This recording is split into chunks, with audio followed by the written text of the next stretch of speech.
الحمد لله رب العالمين والصلاة والسلام على أشرف المرسلين نبينا محمد وعلى آله وصحبه أجمعين. أما بعد, used to sit and read from Sahih Imam al-Bukhari, a hadith, and most authentic book after the Quran, the book of Imam al-Bukhari rahimahullah. And we read a few chapters in the book, so I thought that we can take some other hadith from other books, inshallah ta'ala, in the next 3 weeks, inshallah ta'ala, seeking the pleasure of Allah subhanahu wa ta'ala. When we talk about the hadith of the Prophet alayhi salatu wasalam, we're talking about half of the wahy, as we heard before many times. Half of the revelation of Allah, not necessarily half quantity-wise, but when we talk about the wahy from Allah subhanahu wa ta'ala, the revelation from Allah subhanahu wa ta'ala to the Prophet sallallahu alayhi wa sallam was not only the Quran. It was the Quran and the Sunnah, the way of the Prophet sallallahu alayhi wa sallam, in his speech and his actions, and the things that the Prophet sallallahu alayhi wa sallam approved. And this is part of the belief as Muslims. So therefore our obedience to Allah subhanahu wa ta'ala can never be attained unless we follow the Quran and the hadith and the Sunnah of the Prophet sallallahu alayhi wa sallam. And this is the knowledge that we need to really acquire to act according to it. Otherwise, actions without knowledge would be invalid, most likely, unless a person either has the knowledge or as the people of knowledge. But to worship Allah subhanahu wa ta'ala without knowledge, a person can cause more corruption to himself than goodness. We make our salah in a specific way. That's the ilm, that's the knowledge that we're talking about.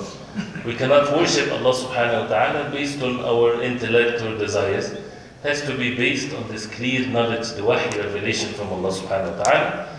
And at the same time, knowledge without action, it's another form of corruption. When a person has the knowledge, but he does not act according to his knowledge. And these two types of people, actually three when it comes to ilm and amal, knowledge and actions, are mentioned in Surah Al-Fatiha. صراط الذين أنعمت عليهم غير المغضوب عليهم ولا الضالين. Those who Allah subhanahu wa ta'ala bestowed His favor upon are those who have the knowledge and they act according to it. المغضوب عليهم, they are the ones that they have the knowledge but they don't act according to it. الضالين, they are the ones that don't have the knowledge and as a result of that they would act without knowledge. So the entire humanity basically can be classified in Surah Al-Fatiha into the categories of ilm and amal, knowledge and actions. And this is our struggle in this life, to constantly have the knowledge to act according to it, the knowledge of قال الله, قال رسوله, قال الصحابة. This is the knowledge as it's defined. Abu Hurairah radiallahu anhu, and you probably heard this athar, this tradition before, after the Prophet ﷺ, to show that the knowledge and actions are both done in the masjid, and then the Muslim takes this knowledge and spread it all over the world. And the masjid is the starting point, and that's why we make our salah in the masjid. But the jobs of the masjid is not just to establish the salah and then we leave. There are other things. Abu Hurairah radiallahu anhu, one time he was in the market. He went to the market and he said to the people, ما أعجزكم يا أهل السوق, which means how deficient you are, O people of the market.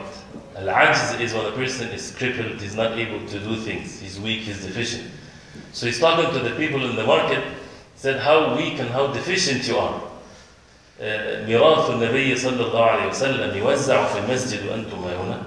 The mirath, the inheritance of the Prophet صلى الله عليه وسلم is being distributed in the masjid. And you're sitting here, how deficient you are, right? How weak you are, you're not there getting from the inheritance of the Prophet ﷺ. So the people of the market, they rushed to the masjid of the Prophet ﷺ, his inheritance being distributed. And he waited in the market, Abu Hurairah, he waited there for them. And soon they came back and they said to him, we didn't find anything being distributed. He said, what did you see there in the masjid? They said three things. قوم يصلون, we found people making salah. قوم يقرؤون القرآن, some people are sitting reciting the Quran. وقوم يتذاكرون الحلال والحرام, and another type of people sitting remembering and studying what is halal and what is haram. So then he said to them, وَيْحَكُمْ ذَاكَ مِرَاثُ النَّبِيِّ صلى الله عليه وسلم. He said, woe to you, this is the mirath, this is the inheritance of Muhammad sallallahu alaihi wasallam. The significance of this is, it was very clear, it wasn't time for salah. Because if it was time for salah, everybody in the market, they would go to the salah. It was still healthy generations, right? It was not known that the people will continue to be in the market when the adhan is being called, when there is salah, and they continue to be in the market. There was no such a thing. At the time of the Sahaba radiallahu anhum, when they were still in abundance, and there's the tabi'een, they would leave everything, and they would go to the masjid. So it wasn't time for the salah. It was time that is between the salawat. And this is how the masjid was.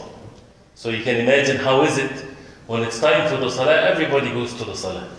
And that's why when Abdullah ibn Mas'ud radiallahu anhu, he said about Salatul Jama'ah, the obligatory salah in the masjid, Salatul Jama'ah, وَمَا يَتَخَلَّفُ عَنْهَا إِلَّا مُنَافِقْ مَعْلُومُ النِّفَاقِ.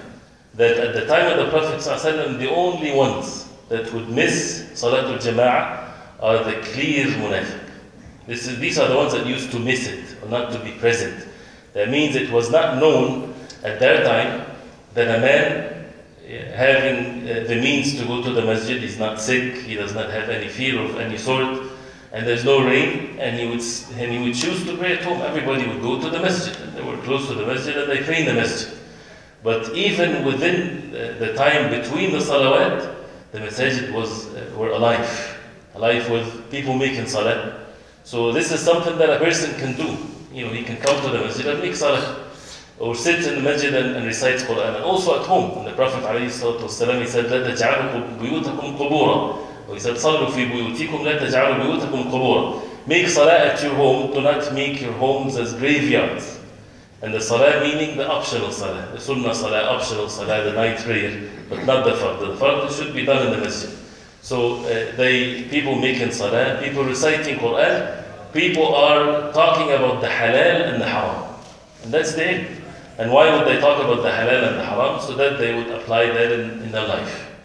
So the point of this is that when we learn, we apply what we learn. And there are things that we learn to do with our hearts, and there are things that we learn to say, and things that we learn to act according to it. Right? And this is basically the entire body of the Muslim would act according to this knowledge. We correct our matters of belief. We do the deeds done by our hearts. We know how to speak. We know how to act according to what Allah subhanahu wa ta'ala ordered us to do. And we know when we make mistakes how to go about it, and how to repent to Allah, and how to change our life, and how to constantly evolve and perfect our iman. And we're human beings, so we're bound to make mistakes. All of these meanings is not left for us to think of it with our desires. It's ilm, it's knowledge that we need to seek. And the more the person seeks the knowledge, the more he would have the fear of Allah, and the more he would see the vast mercy of Allah subhanahu wa ta'ala. Nothing is the like of Allah subhanahu wa ta'ala. He's the owner of all things. The heart needs to be attached to Allah subhanahu wa ta'ala alone. He is the Almighty, He is the All-Knower. He is the one that is in no need of anyone. And subhanAllah, Allah subhanahu wa ta'ala make it so easy when it comes to matters of belief and matters of the Tawheed, that everything will fall into place when a person really believes in Allah subhanahu wa ta'ala with His names and attributes.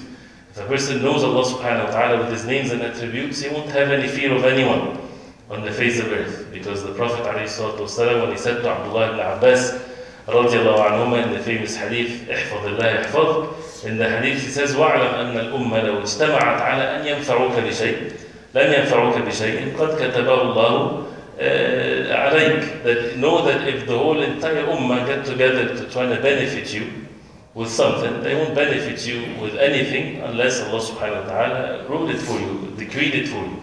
And the opposite is true. وَاعْلَمْ أَنَّ الْأُمَّةَ لَوْ اجْتَمَعَتْ عَلَى أَنْ يَضُرُّوكَ بِشَيْءٍ لَمْ يَضُرُّوكَ إِلَّا بِشَيْءٍ قَدْ كَتَبَهُ اللَّهُ عَزَّ وَجَلَّ عَلَيْكَ. And know that if they all together get together to cause harm to you, they would never be able to harm you except if Allah subhanahu wa ta'ala decreed the matter on you. So this is ilm, this is knowledge for a person to know the power of Allah subhanahu wa ta'ala, that everything is in the control of Allah subhanahu wa ta'ala. The most important foundation of the heart is al-ikhlas.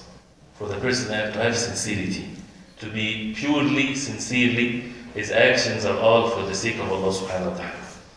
And this is a subject that we should always remember and mention.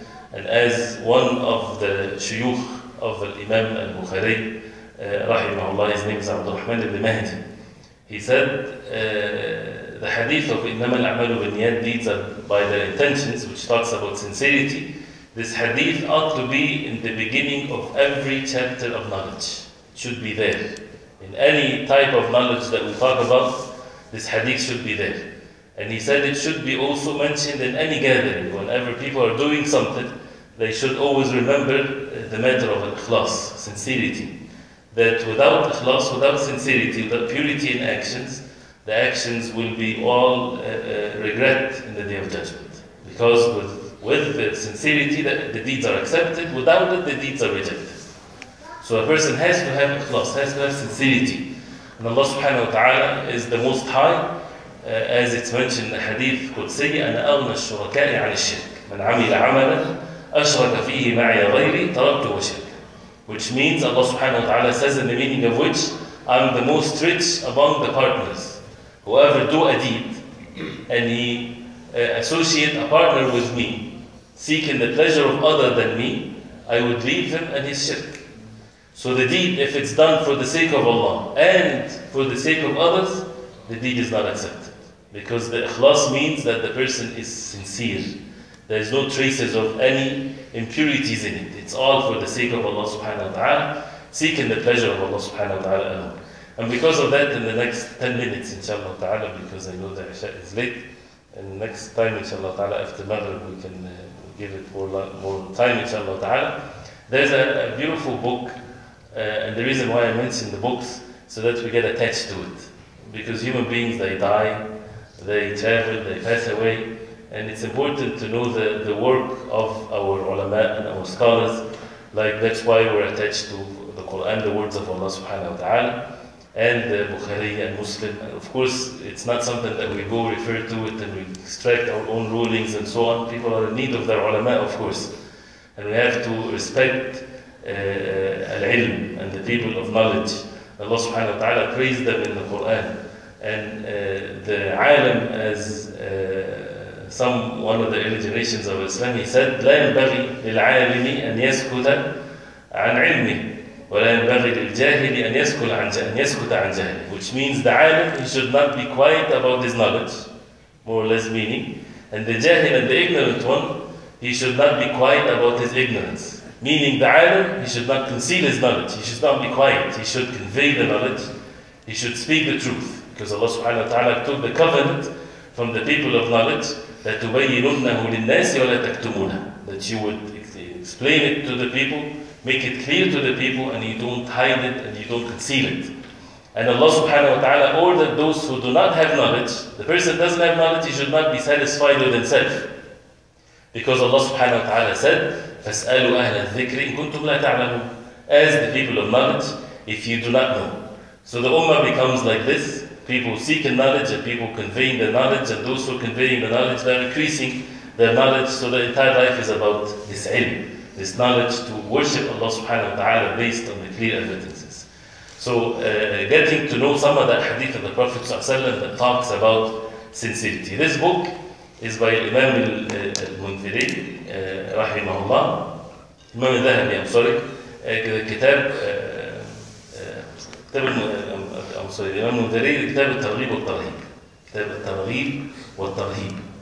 الترغيب means to be given glad tidings of the rewards of the deeds. To make targhib of something, to encourage people to do it. Right? At-tarhib is to scare people away from certain things. So when we talk about the good deeds and the bad deeds, the good deeds should make the Muslim wants to do it because the rewards from Allah subhanahu wa ta'ala is waiting for the person. And we should fear the sins and disobedience to Allah subhanahu wa ta'ala. And that's basically the halal and the haram that we're talking about. So to establish the ways of the companions of Allah anhum, whenever they would sit in the masjid to learn the halal and the haram, that's deen. And that's important for us. And transactions is the same important as anything else that we did in our life. And sometimes we separate things.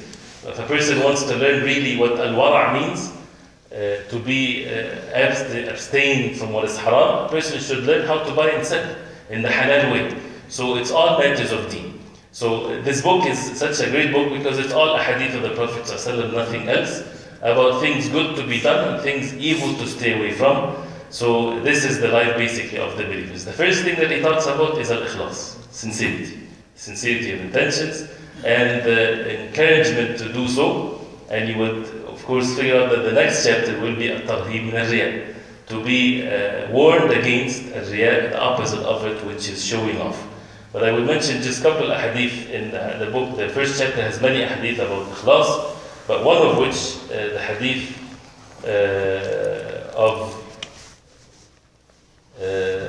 narrated by Mus'ab ibn Sa'd ibn Waqas radiallahu anhu, that he said that the Prophet sallallahu alayhi wa sallam said, إِنَّمَا يَنْصُرُ اللَّهُ هَذِهِ الْأُمَّةِ بِضَعِيفِهَا بِدَعْوَتِهِمْ وَصَلَاتِهِمْ وَإِخْلَاصِهِمْ. The hadith means, indeed, Allah subhanahu wa ta'ala give victory to this ummah by its weak, by the weak among them. By what? بِدَعْوَتِهِمْ, by their da'wah, by their dua, and their salah, and their ikhlas. And we all see that we are weak. So the weak, they are very powerful. Those who are physically weak, they are very powerful. They are means of victory. They are means of establishment, but with these three things. So a weak believer, physically weak, financially weak, he should not feel that he's weak. He's very strong if he's obedient to Allah subhanahu wa ta'ala. And to be physically strong or well established and so on, this is something that Allah subhanahu wa ta'ala gives to whoever He wills subhanahu wa ta'ala. And many times a person doesn't have a choice. He finds himself weak and oppressed sometimes. So either a person would give up and would feel depressed and so on, or act foolishly, or act without knowledge. And what Allah subhanahu wa ta'ala wants from the ummah when they are weak is to do these types of things. This is not negative actions. This is not something that a person is not taking. It means these are the most important needs. Three things. Their dua, to make dua to Allah subhanahu wa ta'ala. This is the most important weapon for a weak person, is to seek help from Allah subhanahu wa ta'ala alone, and never to undermine the power of the dua. And the dua for the person to be steadfast in the times of fitan and tribulations, the dua for a person to be strong in matters of the deen, and the dua for the ummah in general. And this ummah is one ummah, as Allah subhanahu wa ta'ala called it. So the dua and wasalatihim, the salah. So when a person sees the status of being weak, the salah should be given more attention. And the people should be in the masajid worshipping Allah subhanahu wa ta'ala, making their salah.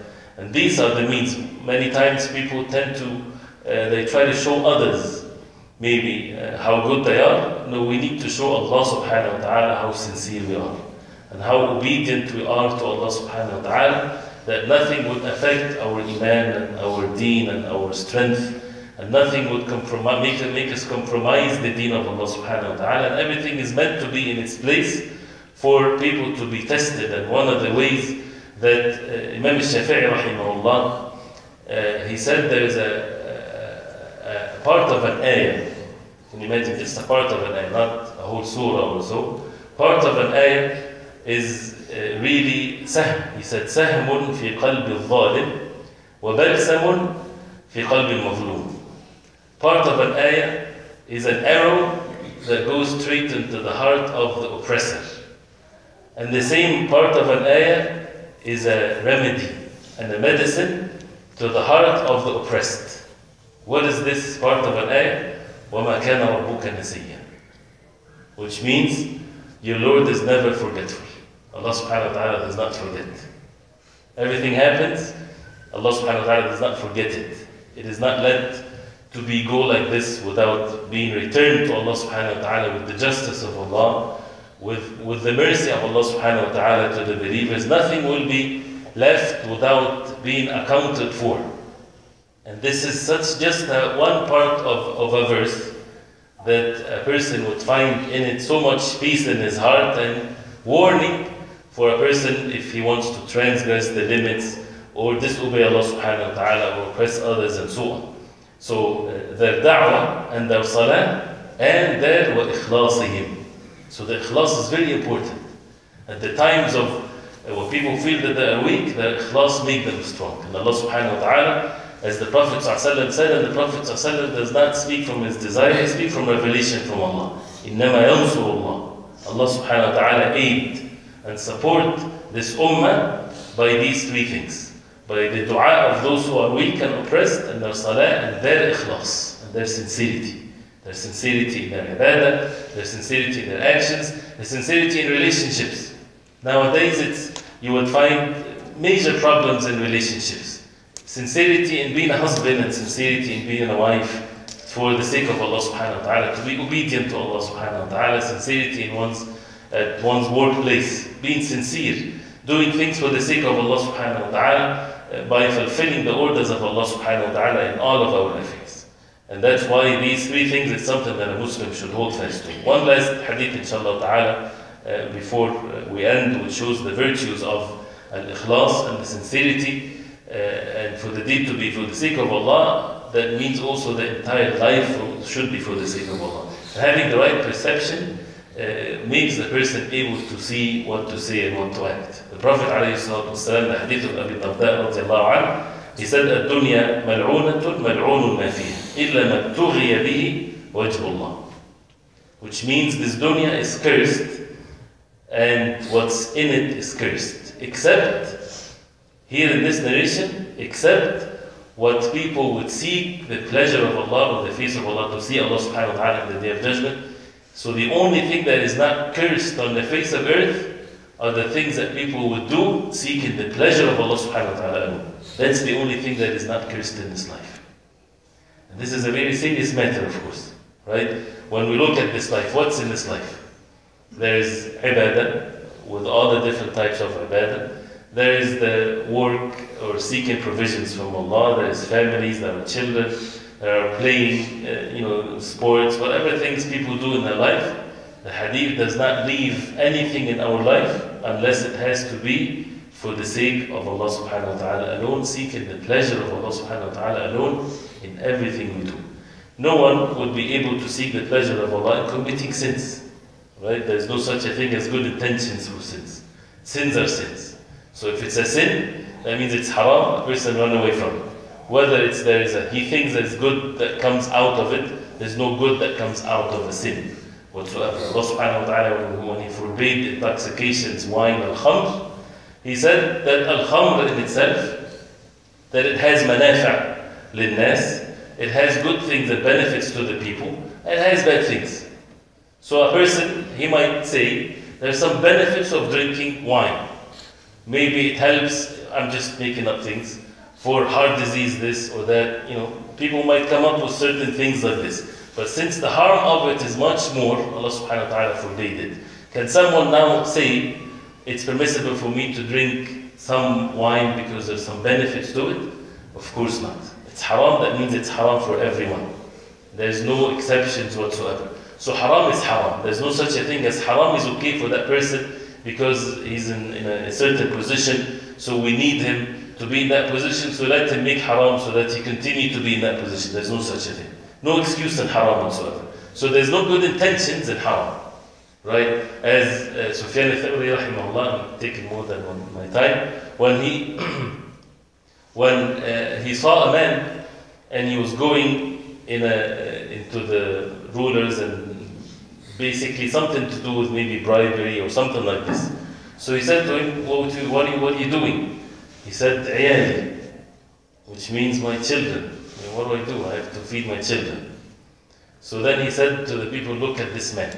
And of course we should not expose others, but he's saying to take a lesson from this man. He said, look at this man. This man is saying, if I obey Allah subhanahu wa ta'ala, He won't provide for me. And if I disobey Him, He will provide for me. Would any aqil, would any person of reason would say that? Of course not.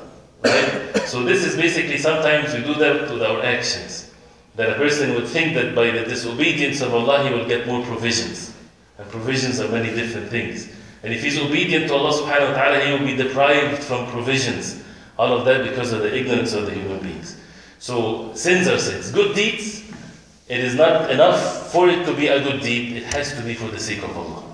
What makes it a good deed is the sincerity in the heart of the person, plus the fact that this is a good deed. We know that this is the way of the Prophet ﷺ. Yesterday, and I will end with this inshallah ta'ala, that a very strange example that you would find mentioned in the Quran. At the time of the Prophet ﷺ, when the munafiqeen, when the hypocrites, they built a masjid.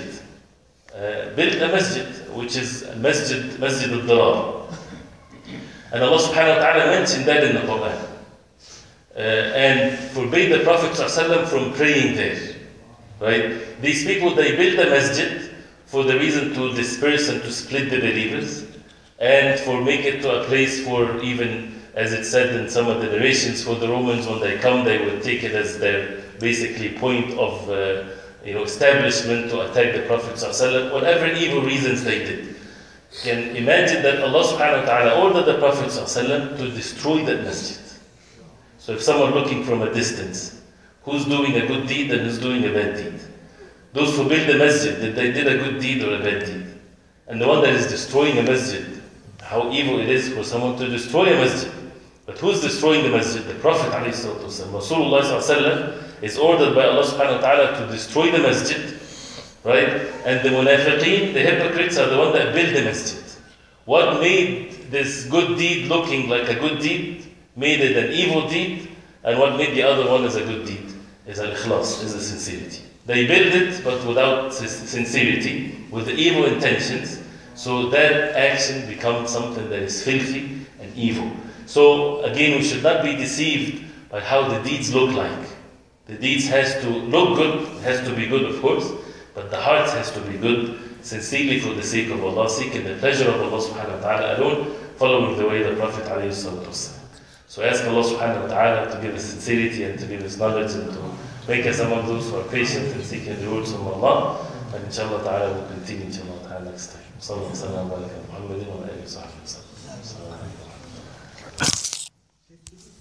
Like there was one Sahabi who was traveling and a camel fell down and broke his head. And the Sahabis who were around him, when the Salat can you elaborate that? Right, there was a man, one of the companions of the Prophet, they were traveling, and someone made an injury to his head. Shajja ra'sahu, made an injury to his head. So they slept at night, and when they woke up, he was in state of janaba.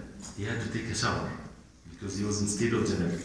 So he asked the people, when they were traveling, can I have an excuse to use, to make tayammum instead, because he's a big wound in his head. So can I use the dust to make tayammum instead of taking a shower? So they said to him, we don't find an excuse for you because we have water. Because the only reason why you would make tayammum is that if there's no water, and we have water, so you have to take a shower. So the man took a shower and he died. He died as a result of this. So when they went back to the Prophet ﷺ and they informed him, the Prophet ﷺ was very angry and upset. And he said, قَتَلُوا قَتَلَهُمُ اللَّهُ. They killed him, may Allah subhanahu wa ta'ala kill them, or something, the meaning of this. هَلَّ سَأَلُوا. Why shouldn't they ask?